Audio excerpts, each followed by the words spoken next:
thank you so much, Malik, for having me here. And this is very exciting because it's the first ever Lisbon AI Week. And it's the start of that amazing week. There are many, many more events. And thank you all for being here today. So let's start with this statement that it's actually not an understatement, that crafting AI experiences is likely the biggest challenge of UXers in our generation. And that is because AI experiences are unpredictable, right? Compared to how we were designing previously, how we were crafting AI experiences, this introduces so many new variables. And at the end of the day, users don't care if there's AI inside. They care if an experience is valuable, if it is consistent, if it is something that they can look up to. And how do we do all of this, right? At GitLab, we learned this lesson the hard way. We introduced an amazing, AI feature. It had impressive technical metrics, but then when users were actually using it, they were just confused. They didn't know what to expect of it, right? Hola, I'm Pedro, and I'm a principal product designer at GitLab, and I've been doing this for quite some time. Recently at GitLab, I've been working on AI assistants and agents for software development. And a little known fact about me is that I was an ex-vocalist for a high school band with a not very creative name, Corn Fighters. It says something that today I'm here on this stage not as a vocalist, and more as a speaker. So moving on, what is GitLab, first of all? I think it's worth explaining that very quickly for those of you who are not familiar. So in the future, every company will be a software company. And GitLab is there to help them deliver the value of software to their customers. And in simple terms, GitLab is one platform where everyone in the company gets together to create the software, to test it, to package it, and to ultimately deliver it to everyone. And our product is used by more than 30 million users and more than 50% of the Fortune 100.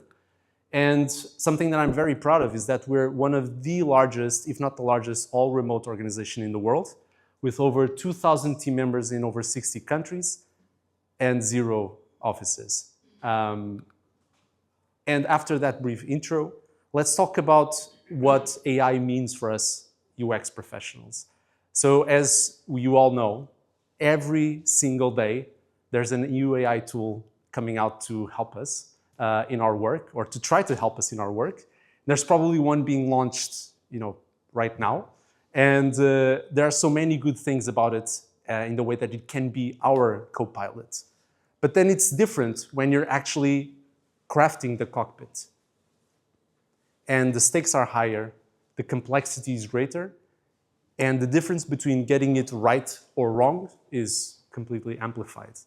And what I'm about to share with you today is not only for UX professionals, but it's also for developers, anyone that is helping to build a product that has AI.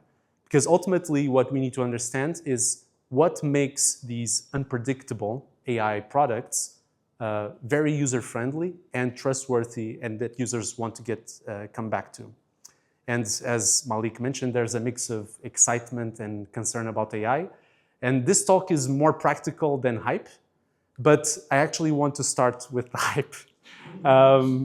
So today, when the project begins, this is the most frequent sound you will hear.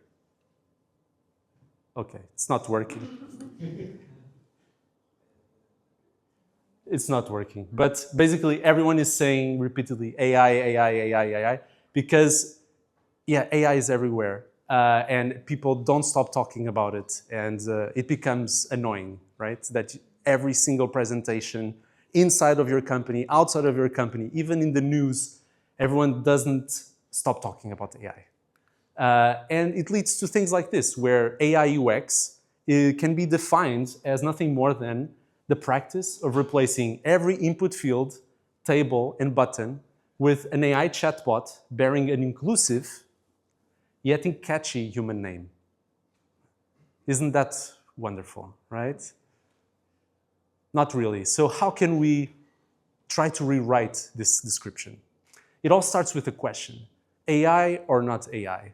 And to understand why this question is important, we have to first understand that getting back to the basics, to traditional products that have a rule-based approach, where you have like if this, then that, is not only easier to implement, it's easier to get to market, easier to measure, and easier for users to understand. So most of the times, I would actually argue that a non-AI product or feature is better than an AI product or feature, at least as a first way to get into the market and to display something of value to users. So instead of asking yourself, can we use AI to do this? You should first ask yourself, how might we solve this problem? And can AI solve it in a unique way? And your users, again, as I said, they don't really care if there's AI inside. So there are a few things that we can help us think of when AI can add real value and when you should skip AI. So when AI can add real value, it's when you want personalized content, predictive intelligence, adaptive learning, language processing. But then there are as many reasons, if not more, to skip AI. So when first reliability is critical. Very simple example, if you go to a product, you have a navigation, you don't want that navigation to be creative and to be different every single time you use it, right? A more concrete and serious example is in the medical and financial industry.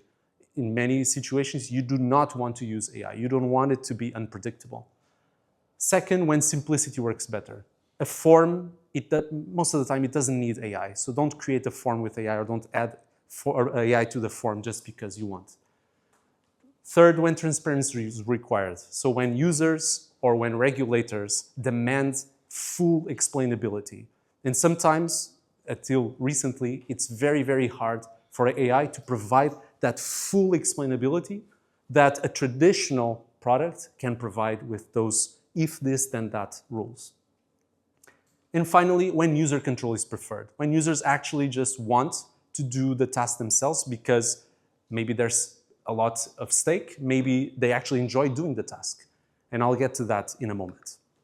So this is an example of a research process that we went through to understand how AI could fit into this process of trying to optimize the software build, right? And software build is how you create and test and package that to deliver the software to the customers. And we had some slide decks that we filled with research participants in 3 stages. So the first one was a decision tree where we went through the process and asked them at each step of the way, what was the decision that you needed to make here? Go left, go right, why did you do that? Secondly, we had this thought experiment where we displayed this very simple input interface. It was just a screenshot and asked them, okay, what do you think of this input as a chat assistant that would help you with this process? What would you like for it to do? What do you expect? What are you afraid of? And finally, we had the survey for them to rank how helpful or valuable certain AI capabilities would be in this particular process. And we learned 3 things. The first one, and no surprise, I guess, the expectations for the AI chat are very broad and very high. Users expect the world today. And when I say users, it's also everyone here in this room. We expect the world today of AI and every day even more. Secondly, perhaps related to that, actually inline AI recommendations worked much better. In the existing process, in the existing workflow where users are, we would just display hints of content, of suggestions that came from AI. And finally, we understood that actually many parts of the process did not need to use AI and were actually quite simple things that we could try to automate behind the scenes for users. And this is how you try to understand the user needs and maybe if AI can add a little bit of value there. And we found that there's another question after this that comes that reveals a lot about where do users place the value of AI. Because this is not the full picture. The full picture comes when you start thinking about automation or not automation. And for most teams, when you start thinking about AI, you're like, if we can be more automated, if we can just put AI doing everything, like users will be happy, right? Well, not so much. And the thing is, automation is really good. For example, nobody misses doing manual spell checking, right? Nobody misses going on Excel or Google Sheets and looking row by row by row to trying to find that word or something. You use the find tool and you find that.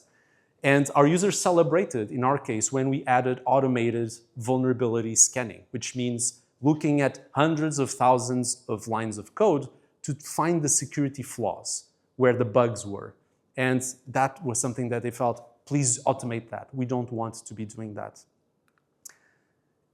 So when should you automate and when you should augment? So automating, again, quite simple, is when they don't have the knowledge or ability, maybe when a task is boring, repetitive, awkward, or even dangerous.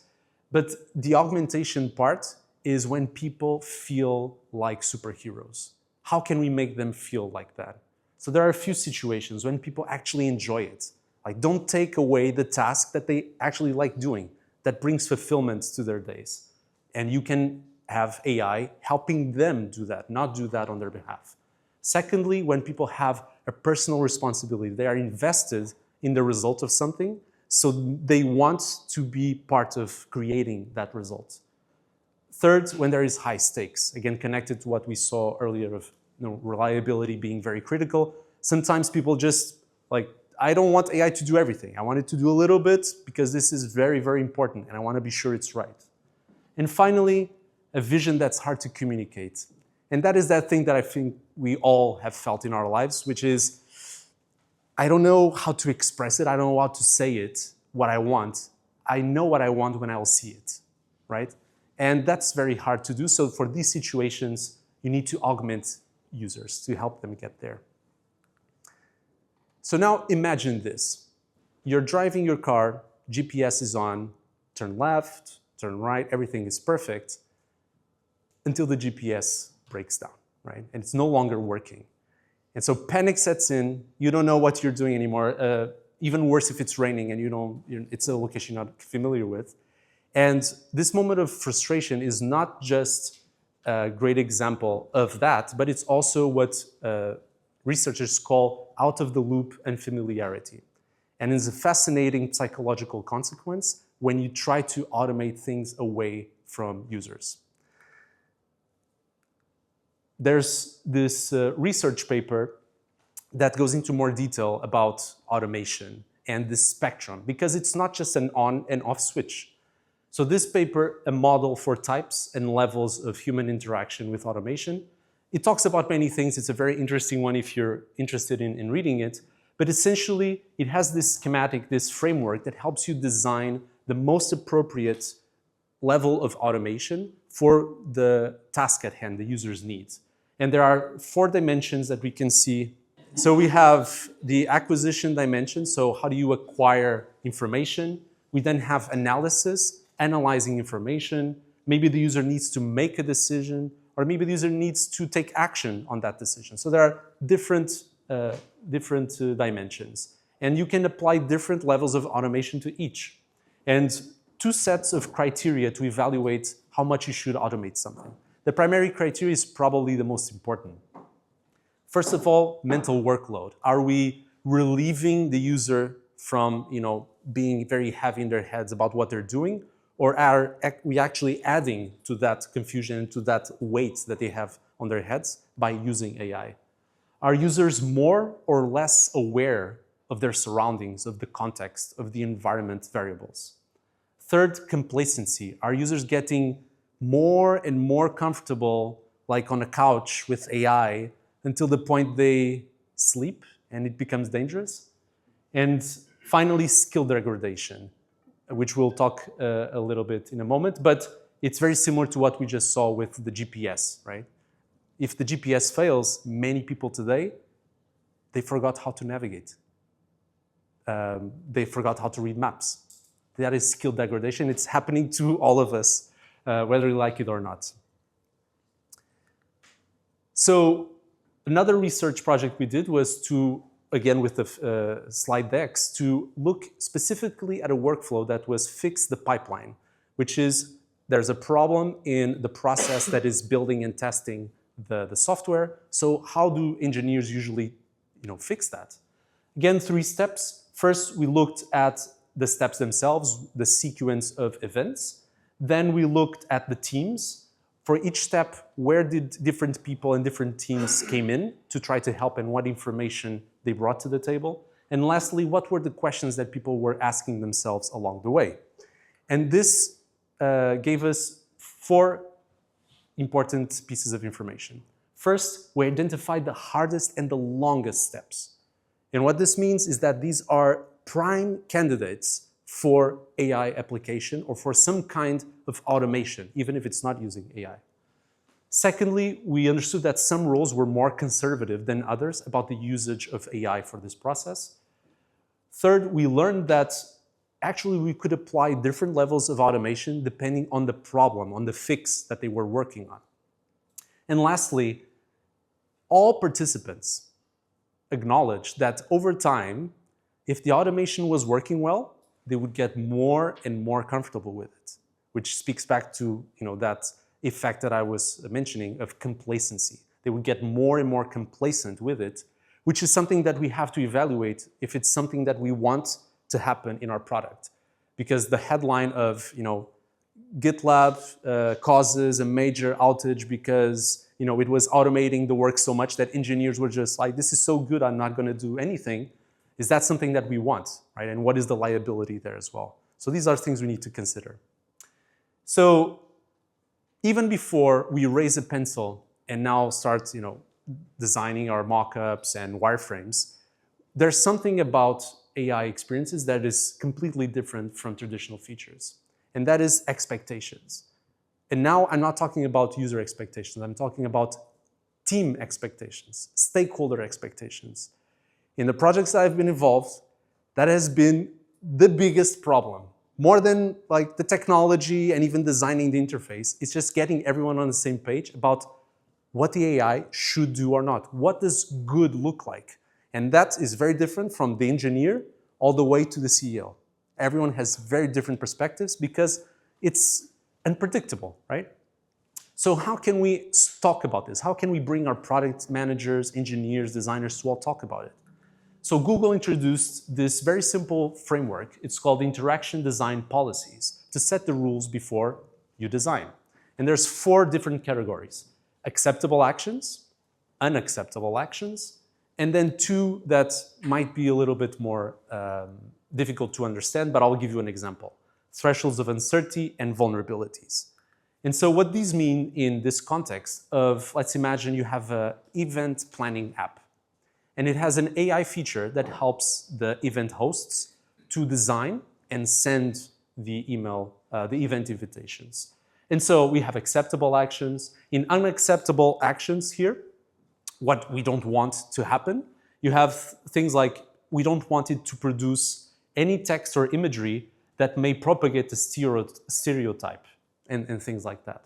Now, thresholds of uncertainty is when the AI predictions are weak and what would people not be minded of doing, right? So what are we going to ask our users if the AI is not very sure about what it's doing? So in this case, we believe that for this event planning app, the users would be okay with correcting a few words or images as long as they don't need to rewrite the entire invitation. Okay, so this is the threshold. That is that gray area, and we need to align on what that means. And finally, the vulnerabilities, which is what can go wrong if AI outputs something that is incorrect or wrong. Like, who are going to harm? What is the bad result? And in this case, a very simple one is, imagine that important logistical details about the event are inaccurate and are not reviewed before invitations are sent out. And so I'm showing you this and you're thinking, okay, this looks very basic. Exactly. That's the whole point. It's to be very basic, just 4 things. You fill this out and anyone from the CEO to the engineer can understand this, can contribute, right? That's the whole point. So after you've done all of this, what's next? You can take all of it and start thinking about how to put it into practice in your product. And this is where the Human AI Interaction Toolkit, or just HAX Toolkit, comes in. It's from Microsoft. It's based on decades of research. And it has two main steps, the learning and the planning. The learning is all of the guidelines and all of the design patterns and examples that they have available to show how over time, initially, during interaction, when wrong, over time, what you can or cannot do to help the user in their experience.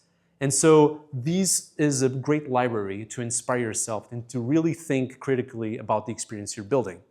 And after this, you go into the hacks workbook, which is where you plan with your team. So you pick the guidelines, you imagine the impact, and you then draft requirements and see how is this guideline applicable to our situation.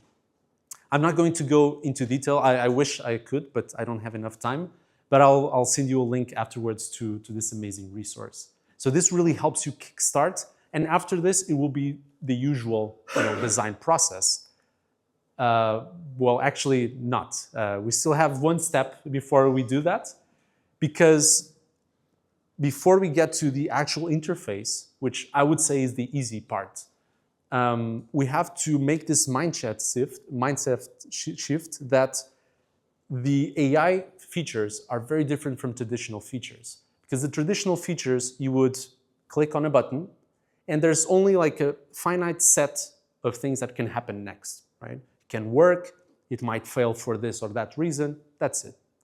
With AI, the user can click on the same button multiple times and have a different result every single time. So what we need to understand is that instead of designing for predictable outputs, what we're designing for is how users interact with whatever the AI produces. And that means how they give inputs, how they understand the outputs, how can they tweak those outputs, and how can they, I think more importantly, recover from errors. And so we have happy paths and unhappy paths. The happy paths in AI, it's not about the perfect outputs. It's about how the user can handle imperfect responses, right? And if we used any AI tool, the very first thing we got back was probably not exactly what we wanted, and maybe we asked for some refinements. That's great. That's still a happy path. That's not the end of the world. Unhappy paths, on the other hand, compared to what we traditionally design for, are not edge cases, are not the 1%. In AI, unhappy paths are core flows. To give you an example, you're, for example, using ChatGPT or Claude, and you're having this very, very long conversation with it. It's going great. And out of nowhere, you hit a limit of just the size of the conversation, and it's all gone. It was all going well. And this is something that is not an edge case. This is going to happen even while you're using the tool right. So how can we handle that and get the users back on track? So two main categories that we identified at GitLab of unhappy paths. The first one, pretty straightforward, technical failures. So wrong responses, timeouts, token limits.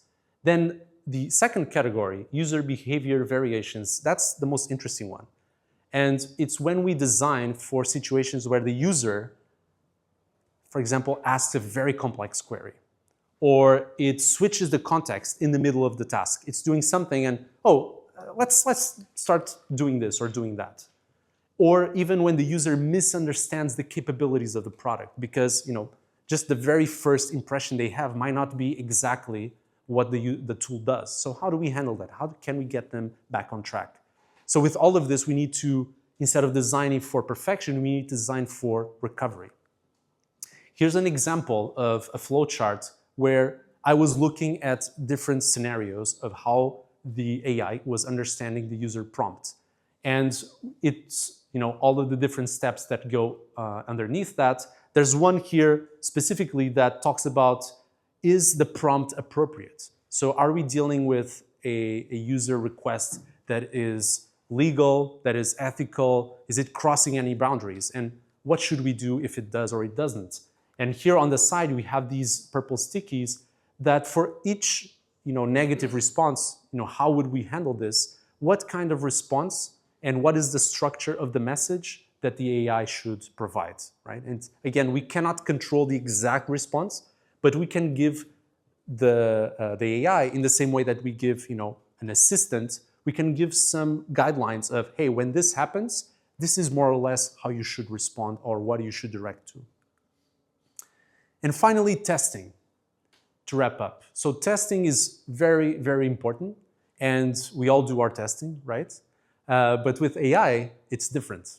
With AI, we can't just test if the user is able to click on that button and can go to that page. With AI, we need to go beyond that because just doing that is scratching the surface. So at GitLab, we've developed these 8 dimensions of AI experience that we are aiming to track over time.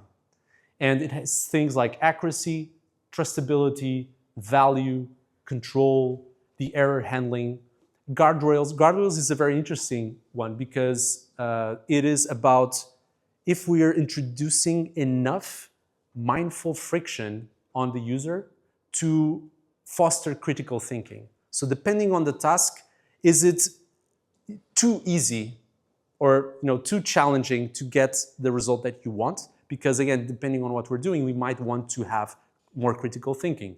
Then we have learnability and we have the limits.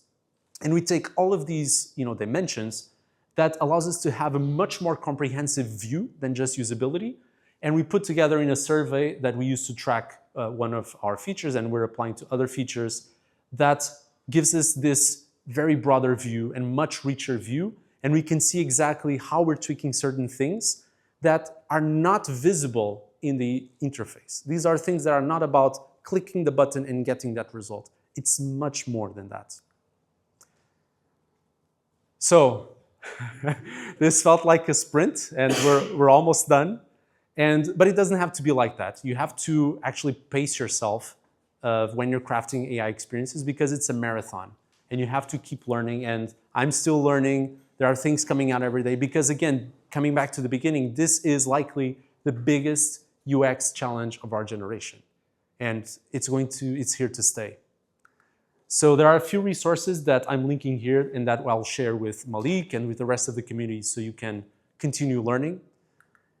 And there are 3 things that I would like for you to take away today that have shaped how we do AI at GitLab. The first of all, not everything benefits from AI, right? Sometimes a more simple rule-based approach is much more valuable, easier to measure, and easier to understand for users. And again, users just want something that fixes their problem, that brings value. They don't really care if there's AI. Maybe investors do if there's AI, but that's a different story. Secondly, unhappy paths are core flows, right? In AI, you have to understand how can we get, when things go wrong, because they will, how can we get the user on track? And it's okay. It's again, like that Spider-Man quote, with great power comes great responsibility, right? It's the same thing here. It's amazing AI, but we need to be responsible of how we can get people on track. And finally, testing more than usability. Exactly, those 8 dimensions. Go deeper, go richer, go wider, and try to track it over time. And so I hope that these lessons help save a few hours of redesigning, reworking, and customer pains, because it has done so for us at GitLab. Obrigado.